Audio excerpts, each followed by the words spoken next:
आज हम लोग महाकवि सूरदास जी के जीवन परिचय अथवा साहित्यिक परिचय के बारे में पढ़ेंगे।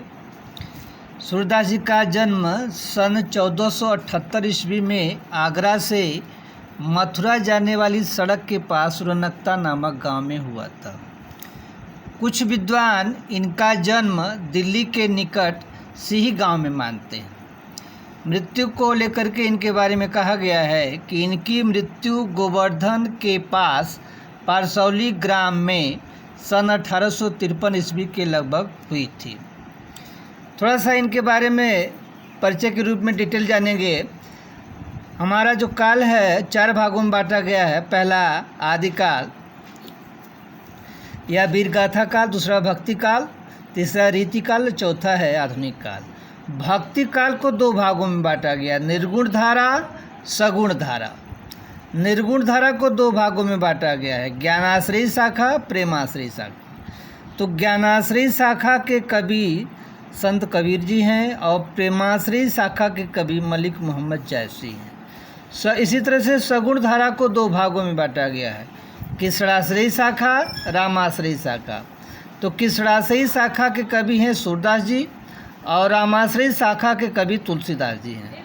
तो इस तरह से सूरदास जी भक्ति काल के, सगुण धारा के, कृष्णाश्रयी शाखा के कवि हैं। तो आगे इनके बारे में और डिटेल जानेंगे कि इनके पिता पंडित रामदास जी थे जो सारस्वत ब्राह्मण थे। इनके गुरु आचार्य वल्लभाचार्य जी थे। इनकी भक्ति कृष्ण की भक्ति थी और कृष्ण के प्रति जो भक्ति थी वह सख्य भक्ति थी, माने सखा भक्ति थी। इनके जो ब्रह्म का स्वरूप है वह सगुण था, माने ये सगुण की पूजा करते थे। क्योंकि कबीर दास जी जो हैं, माने संत कबीर जो हैं, वह निर्गुण निराकार ब्रह्म के उपासक है। जैसा कि आप यहाँ फिगर से देख रहे हैं, निर्गुण धारा के ज्ञानाश्रयी शाखा के एक कवि हैं। माने कबीरदास जी निर्गुण धारा के कवि थे, जबकि सूरदास जी जो है सगुण धारा के कवि थे। तो इन्होंने मतलब अपने आराध्य के सगुण रूप की पूजा किया है, जबकि कबीरदास जी के जो माने आराध्य थे वह निर्गुण थे, जिसका न कोई आकार है न कोई प्रकार है। वह जो राम थे वो राम रूपी एक शक्ति थे। वो राजा दशरथ के राम कबीर के नहीं थे, बल्कि राम रूपी एक शक्ति है। इसीलिए वे अपने गुरु के बारे में कहे हैं कि राम नाम के पट तरे दैवे के कछुनाय, क्या ले गुरु संतोषिए हंस रही मन माय। तो उन्होंने राम रूपी एक शक्ति जो है, जो संसार में हर हम में तुम्हें खड़क हम में सब में व्यापी राम, उसको मानते हैं। जबकि सूरदास जी कृष्ण के सगुण रूप की पूजा करते हैं और सगुण रूप की पूजा करते हैं, इसलिए इनके ब्रह्म का जो स्वरूप है वह सगुण है। इनका निवास स्थान श्रीनाथ मंदिर था। इनकी प्रमुख रचनाएं हैं सूरसागर, सुरसरावली और साहित्य लहरी। सूरसागर एकमात्र प्रमाणिक कृति है। यह गीतिका भी है और यह श्रीमद् भागवत ग्रंथ से प्रभावित है। श्रीमद् भागवत ग्रंथ महाभारत का एक भाग है, जिसके रचनाकार महर्षि वेदव्यास जी हैं। सूरसागर जो है कृष्ण की बाल लीला, गोपी प्रेम, विरह, उद्धव गोपी संवाद का मनोवैज्ञानिक और सरस वर्णन है।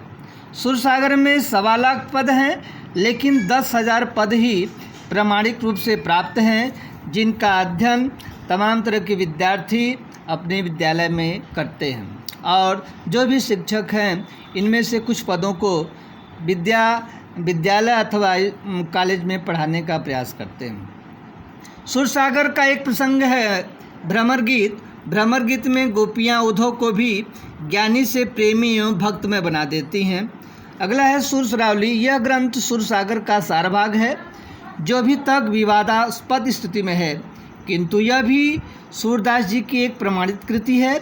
इसमें 1107 पद हैं। अगला है साहित्य लहरी। यह ग्रंथ 118 दृष्टिकृत पदों का संग्रह है तथा इसमें मुख्य रूप से नायिकाओं एवं अलंकारों की विवेचना की गई है। कहीं कहीं कृष्ण बाल लीला एवं महाभारत के अंश भी दिखाई देते हैं। यहाँ दृष्टिकूट का अर्थ होता है, दृष्टिकूट का अर्थ होता है पहली, पहली का अर्थ होता है कि जिसको हम साधारण रूप से नहीं जान पाते हैं बल्कि उसका अन्वय करते हैं, उस अन्वय करके उसके दूसरे रूप से उसको जानने का प्रयास करते हैं। तो दृष्टिकूट का अर्थ होता है पहली, अर्थात ऐसी कविता को कहते हैं जिसका अर्थ केवल शब्दों के वाचकार्थ से न समझा जा सके बल्कि प्रसंग या रूढ़ अर्थों से जाना जाए। तो आगे बढ़ते हुए हम महाकवि सूरदास जी के जीवन परिचय को और पढ़ेंगे।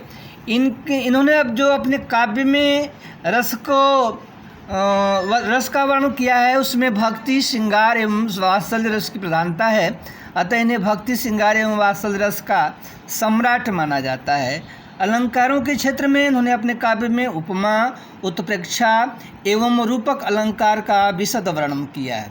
इनकी भाषा ब्रज है जो कि माधुर्य गुणों से परिपूर्ण है, अर्थात इनके भाषा में ब्रज जो है वह माधुर्य गुणों की उसमें प्रधानता है।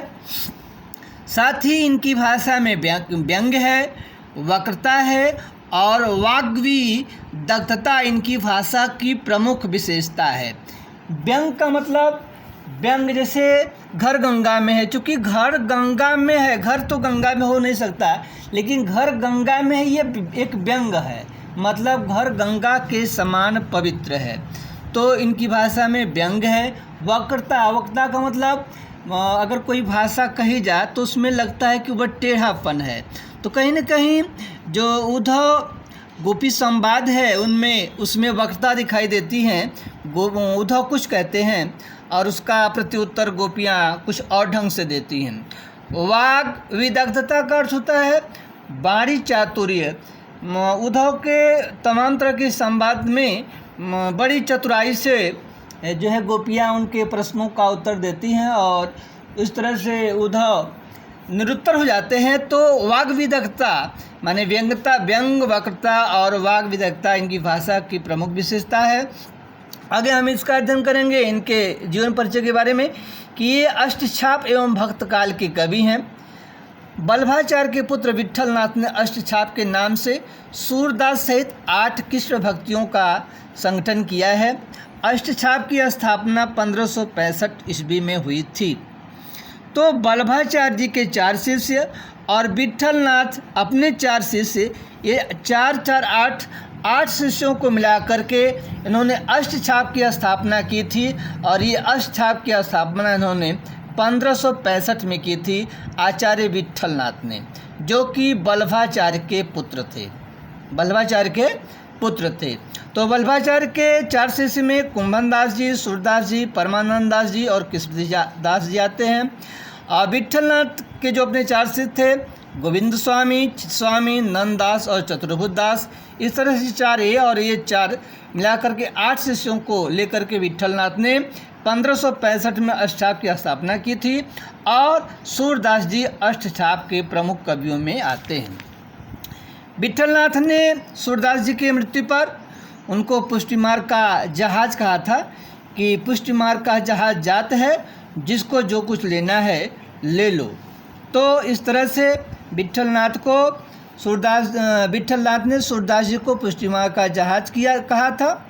सूरदास जी का दर्शन जो था वह शुद्धाद्वैतवाद है और संप्रदाय वल्लभ संप्रदाय या पुष्टिमार्ग संप्रदाय जो कि वैष्णव संप्रदाय के अंतर्गत आता है। तो ये रहा आपका जीवन परिचय महाकवि सूरदास जी का। आज थोड़ा सा हम इनके एक पद का अध्ययन करेंगे और ये पद जो है सूरसागर से जो इनका महाकाव्य सूरसागर है, सूरसागर से लिया गया है और इन्होंने इस पद में भगवान ने किसके कमलवत चरणों की वंदना किया है। तो कमलवत चरणों की वंदना करते हुए उनकी महिमा का इसमें गुणगान किया है। तो क्या कहते हैं सूरदास जी की चरण कमल बंदो हरिराई, मतलब चरण कमल चरण कमल का मतलब कमल के समान चरण वाले। इसमें देखिए, चूँकि चरण और कमल में कोई भेदभाव नहीं है, इसलिए यहाँ रूपक अलंकार है। कौन सा अलंकार है? रूपक अलंकार है। तो महाकवि सूरदास जी करते हैं कि चरण कमल बंदो हरिराई, मैं भगवान श्री कृष्ण के कमलवत चरणों की वंदना करता हूँ। क्यों? क्योंकि जिसकी कृपा से पंगु गिरि लंघे, पंगु माने लंगड़ा, गिरि माने पर्वत को, लंघे माने क्या करता है? लांघ जाता है। माने जिनकी कृपा, जिनके कमलवत चरणों की कृपा से लंगड़ा व्यक्ति भी पर्वत को लांघ जाता है। आगे, अंधे को सब कछु दर्शाई, अंधे को सब कुछ दिखाई देने लगता है। बहिरो सुने, बहरा व्यक्ति सुनने लगता है। गूंग पुनि बोले, और गूंगा व्यक्ति पुनः माने दोबारा माने पुनः बोलने लगता है। रंग चले सिर छत्र धराई, और गरीब व्यक्ति जो कमज़ोर व्यक्ति है, वह अपने सिर पर छत्र धारण करके राजा बन जाता है। सूरदास स्वामी करुणामय, सूरदास जी कहते हैं कि ऐ करुणामय स्वामी, बार बार बंदो ती पाई, ती माने उस, पाई माने पैर की, मैं बार बार आपके उस चरणों की वंदना करता हूँ जिसके द्वारा जो है व्यक्ति सब कुछ पा जाता है, जो कि उसके जीवन में दुर्लभ है। वह सारी चीज़ों को आपके कमलवत चरणों की वंदना से पाने का प्रयास करता है। तो इस तरह से इस पद में महाकवि सूरदास जी ने भगवान कृष्ण के कमलवत चरणों की वंदना किया है, और वंदना करते हुए उनके चरणों में के द्वारा उन चरणों में ध्यान लगाने पर हमें क्या मिलता है, क्या नहीं मिल सकता है, इसकी ओर संकेत करने का प्रयास किया है। तो इस तरह से आप देख रहे हैं कि इस पद की भाषा ब्रज है, शैली जो है मुक्तक है, और गुण आपके होते हैं 3, प्रसाद गुण, माधुर्य गुण, ओज गुण। तो इसमें आपको प्रसाद गुण मिल रहा है। रस, इसमें भक्ति रस है। छंद जो है गेय छंद है, और शब्द शक्ति 3 होती हैं, अभिधा, लक्षणा, व्यंजना। तो इसमें लक्षणा शब्द शक्ति है। और अगला है, यहाँ पर देख रहे हैं बार 2 बार आया है। तो जब कहीं पर एक शब्द बार आता है तो वहाँ पुनरुक्ति प्रकाश अलंकार होता है। यहाँ आप देख रहे हैं सूरदास स्वामी, स अक्षर की बार मतलब अभिवृत्ति हुई है, बार पुनरावृत्ति हुई है। तो जहाँ पर किसी अक्षर की बार पुनरावृत्ति होती है, वहाँ पर अनुप्रास अलंकार होता है। तो सूरदास स्वामी में अनुप्रास अलंकार है।